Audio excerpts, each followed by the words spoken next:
Chicken pakora আমার মতো তোমাদের কার কার খেতে খুব ভালো লাগে। এই চিকেন পকোড়া খাওয়ার জন্য আমরা অনেকেই রেস্টুরেন্টে গিয়ে অনেকটা টাকাই খরচ করে আসি। চলো আজকের রেসিপি চিকেন পকোড়া। তোমরা সবাই দেখছো মাই স্টাইল মাই চয়েস। তো চিকেন পকোড়া বানানোর জন্য স্বাভাবিকভাবেই প্রথমে লাগবে চিকেন। তোমরা বোনলেস চিকেন বা বোনসহ চিকেন নিতে পারো। এরপরে এর মধ্যে হলুদ গুঁড়ো, লবণ, রসুন বাটা, আদা বাটা, লঙ্কা গুঁড়ো সব দিয়ে ভালো করে মাখাবে।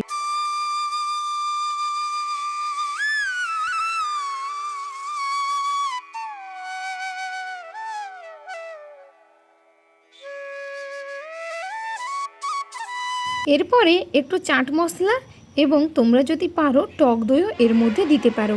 হ্যাঁ, তারপরে দেবে কাঁচা লঙ্কা বাটা।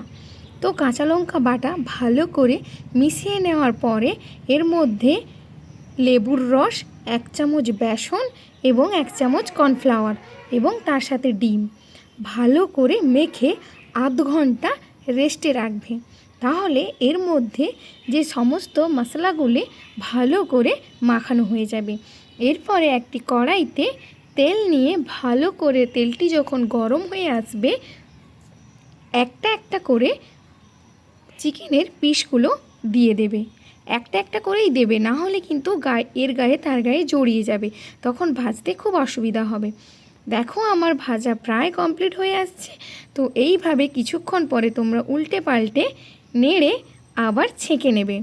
হ্যাঁ, একটা টিস্যু পেপারের ওপর রাখলে খুব ভালো হয়, কারণ টিস্যু পেপারের ওপর রাখলে যে এক্সট্রা তেলটা থাকে সেটা ঝরে যায়। এইভাবে বাকি যে চিকেনগুলো ছিল আমি সবগুলো ভেজে নিয়ে রাখার পরে এরপরে সবগুলোকে আবার একবার কড়াইতে দিয়ে দেব, যাতে ডবল কোট করে ভাজলে বেশি ক্রিপসি হয়। তো দেখো আবার ডবল কোট করার জন্য আবার একবার কড়াইতে সবগুলো একসাথে দিয়ে দিলাম। দিয়ে অল্প আঁচে হালকা করে ভেজে নেবে, কারণ বেশি যদি ভাজা হয়ে যায় তখন এটা কালো চলে আসবে। এরপরে অল্প পরিমাণে বিট লবণ এবং লেবুর রস আর চাট মশলা ওপর থেকে ছড়িয়ে দিয়ে পরিবেশন করুন গরম গরম চিকেন পকোড়া। এই বৃষ্টির দিনে 1 কাপ চা আর চিকেন পকোড়া জাস্ট জমে যাবে। তো রেসিপিটি কেমন লাগলো তোমরা অবশ্যই কমেন্ট করে জানিও। থ্যাংক ইউ সবাইকে।